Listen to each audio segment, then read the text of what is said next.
One Nutrition, One Nation. Nagbabalik po ang One Nutrition, One Nation at pakinggan naman natin ngayon ang ulat ng ating reporter na si Ms. Liza Rosaldo tungkol sa accomplishments ng nutrition community nitong nagdaang linggo. Masustansyang hapon, Ms. Liza. Masustansyang hapon din po, Ma'am Bernie, at ganun din po sa lahat ng listeners ng One Nutrition, One Nation.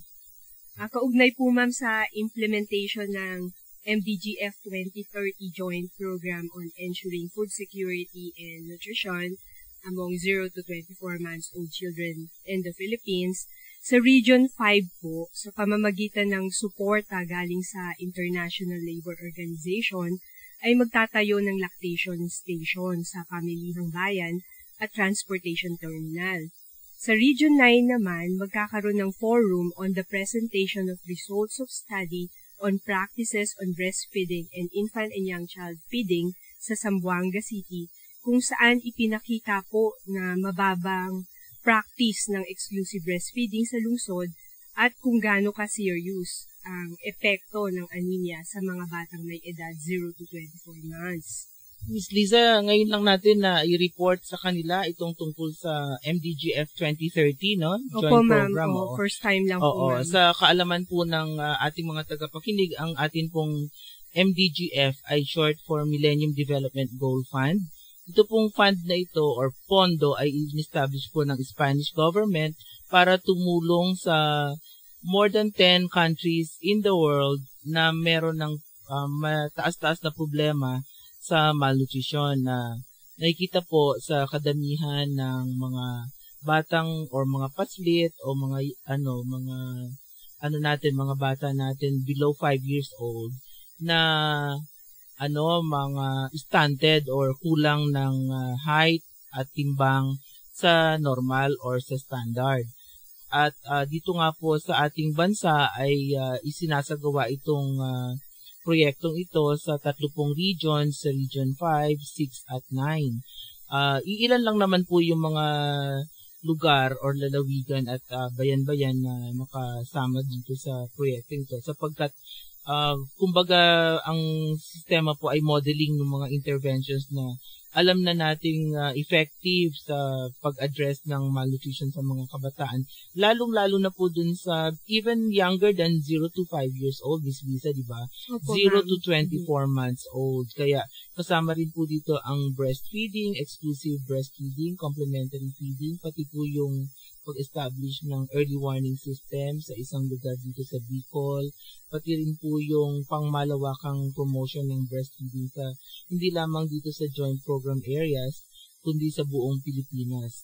Now, gusto ko lang banggitin din, Ms. Lisa, yung tungkol sa joint program kasi pag sinabi pong joint program, yun po kasing fondo na in-establish ng Spanish government ay hindi para, hindi para sa mga ahensya, kundi para doon sa United Nations na ang gusto po ay sana itong mga United Nations agencies na nag-operate sa isang bansa ay nagkakaintindihan at nagkakasama-sama sa isang direksyon patungo sa isang direksyon. Halimbawa, itong particular MDGF na ito, ang involved po ng mga United Nations agencies dito ay unang-una ang UNICEF, ang World Health Organization, ang Food and Agriculture Organization of the United Nations, ang International Labour Organization din po ay kasali, at ang lima po yun, ang World Food Program. Oo. So ito po ay 5 ahensya na may kanya-kanyang mandato at sila po ay pinagsama-sama dito sa isang proyektong ito at nakatuon ang lahat ng kanilang mga component projects doon sa isang direction at ito ay upang masiguro ang nutrition at food security ng ating mga kabataang 0 to 24 months old.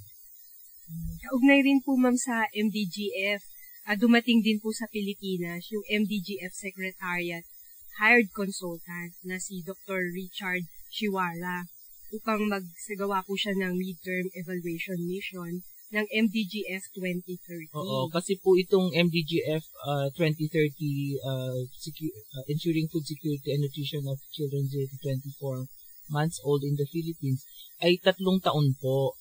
3 taon. At parte po nung design ng programang 3 taon ay dun po sa kalagitnaan ay magkakaroon ng evaluation. Tinitingnan kung nasa direction ba, kung medyo delayed na ba yung pagsasagawa ng mga components o nasa lugar. Kaya sabi nga po ni Miss Liza ay dumating dito kamakailan itong si Dr. Richard Chiwara. So, ano po mga ginawa, Miss Liza, ni Mr. Chiwara sa ating bansa? In-interview po ni Dr. Chiwara yung ilan sa mga miyembro po ng National Steering Committee, ng Program Management Committee, at kasama syempre si Ma'am Bernie bilang chair po ng National Steering Committee. PMC po, ng PMC. Ng PMC po. PMC, At ganun din po, ma'am, in-interview din po niya yung representative ng team na may hawak ng iba't ibang program component ng MDGF. Ito yung mga taga-United Nations agencies. Opo, in-interview po niya. And then, bumisita rin po, ma'am, siya sa Naga City at Zamboanga City. Kasama po ang MTE National Assistant at ang MDGF 2030 Coordinator upang masaksihan po nila yung iba't ibang kaganapan doon na may kaugnayan sa implementation nga ng MDGF 2030. Para hindi lang sa papel ang programa, talagang merong programa. Opo, ma'am. Para makita niya yung aktual na ginagawa at makilala rin syempre niya yung mga mayors at ibang functionaries ng dalawang syudad na nabanggit. Yung resulta po ng findings ay ibinahagi po ni Dr. Chiwara sa magkasabay na pagpupulong ng PMC at TWG noong nakaraan po na 12 ng Agosto. At ang NNC po bilang kasapi ng Regional Awarding Committee, Child-Friendly Municipalities and Cities, ang mga regional offices po natin ay naging bahagi ng 2011 Search for the Presidential Award for Child-Friendly Municipalities and Cities, kung saan ang nutrition po ay isa sa mga batayan na tinitingnan para masabi o ma-declare na ang isang lugar ay child-friendly. Ang Council for the Welfare of Children po, sila po ang nangunguna dito at syempre kasama po din ng National Nutrition Council, ang Department of Education, kasama din sila, at ang DILG. DILG po, Department of Interior and Local Government. At ang Council for the Welfare of Children po ay isang ahensya naka-attach sa Department of Social Welfare and Development. And ang National Evaluation Team po, ma'am, na sa pamumuno ni Ma'am Bernie, ay nagsagawa ng validation visit sa Barangay Upper Biangan, Malungon, Sarangani, noong ika-3 at ika-4 na Agosto para i-evaluate po yung performance naman ng ating Regional Outstanding Barangay Nutrition Scholar na si Binibining Gemma R. Selgas, ang contender po ng Region 12 para sa National Outstanding Barangay Nutrition Scholar. In-evaluate po siya sa kanyang pag-deliver ng nutrition at nutrition-related services sa kanilang barangay. And then patuloy rin po yung pagbibigay syempre ng National Nutrition Council ng pagsasanay tungkol sa promotion of good nutrition at infant and young child feeding para sa mga BNS, BHW, rural health midwife at mother leaders para mapalaganap po at maisulong ang kahalagahan ng tamang pagpapakain sa mga bata lalo na sa 0 to 2 years at para makabuo na rin po ng breastfeeding support groups na gagabay sa ating mga inang buntis at inang nagpapasuso, lalo na doon sa mga nagkakaroon ng problema sa kanilang pagpapasuso. Sa kasalukuyan nga po, katatapos lang ng training sa Duero, sa General Health. Sa Sa Bohol? Opo, ma'am.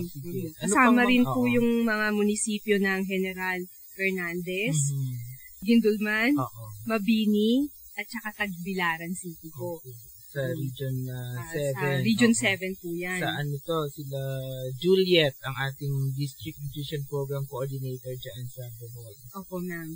At sa Pigkawayan din po, Libungan, Arakan, lang makilala at pikit sa lalawigan ng Cotabato. Okay. Yan. Marami rin po yung naging kaganapan sa iba't ibang rehiyon po ng bansa. Kaugnay po ng pagdiriwang ng ating buwan ng nutrisyon nitong nakaraang Hulyo. Katulad po ng pag-organize ng iba't ibang fora kung saan ang atin pong mga Regional Nutrition Program Coordinator ay inimbitahang maging speaker o lecturer tungkol sa tema ng nutrisyon or Nutrition Month celebration, na ang tema ay isulong ang breastfeeding, tama, sapat, at eksklusibo. Kasama rin po dyan yung search for Little Miss Nutrition, pagkakaroon ng photo exhibit, unveiling ng poster na dinisplay sa malls, kaibang pagluluto po ma'am ng iba't ibang putahe mula sa malunggay na mismong ang mga mayor ang naging kalahok. Oo, narinig ko yan. And then, ginanap din po yung ika-9 na Buntis Congress in partnership po with Daisy ABS-CBN noong ika-6 ng Agosto sa Grand Astoria Hotel, Zamboanga City. Ito po ay dinaluhan ng 240 na buntis at 180 na nagpapasusong mga ina kung saan natutunan nila ang tungkol sa proper health, nutrition at tamang pangangalaga ng mga buntis at sanggol. Meron pa tayong isang natitirang Buntis Congress, Miss Liza? Opo, ma'am. Ito naman po ay report natin sa susunod po, ma'am. Episode. Susurpresa po muna natin sila kung saan po ito gaganapin. Sa promotion naman po of good nutrition, naging mahalaga ang papel na ginampanan ng ating mga kapartner sa media, maging sa TV, radyo at print, upang patuloy po natin na mapalaganap ang kahalagahan ng nutrisyon. At syempre, hindi po matatawaran ang lumalawak na kontribusyon ng internet sa pamamagitan ng mga social network tulad po ng Facebook o Twitter at blogging.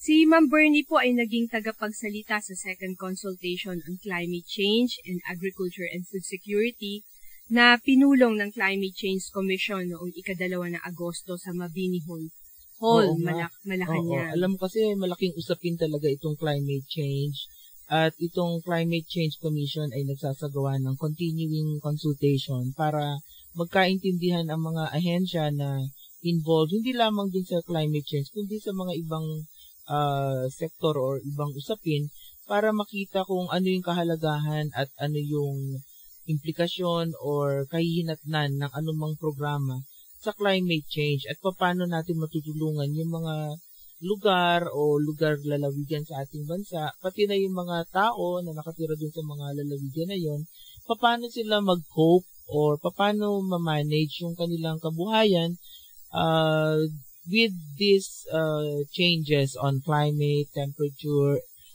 etc. So, isiniwalat or shinare natin sa kanila yung ating experience sa FIVIMS o yung ating Food Insecurity and Vulnerability Information and Mapping System. Kaya natutuwa naman kami na nabigyan tayo ng pagkakataon kasi marami tayong mga nakilala mula sa research community, mula sa science and technology community, pati yung ating mga friends sa agri, sa ating other social welfare or social sector, at siguro ay pagsasagawa nitong mga ganitong konsultasyon ay nasi-share yung mga soft technologies ng iba't ibang ahensya para mapakinabangan naman itong Climate Change Commission. Ayan, Ma'am Bernie, ang ilan lamang sa mga kaganapan sa nutrition community nitong nagdaang linggo. Okay, maraming salamat, Miss Liza, ang ating reporter. Alam kong mas marami pa dyan ang maaari mong i-share, pero hindi naman natin masasabi ang lahat na yan dito sa ating programa dahil sa kakulangan ng oras. Pero ang bottom line, tayong nasa nutrition community, hindi tumitigil sa pagbibigay ng serbisyo para sa kapakanang pangnutrisyon ng bawat Pilipino. One Nutrition, One Nation will be back. Diyan lang po kayo.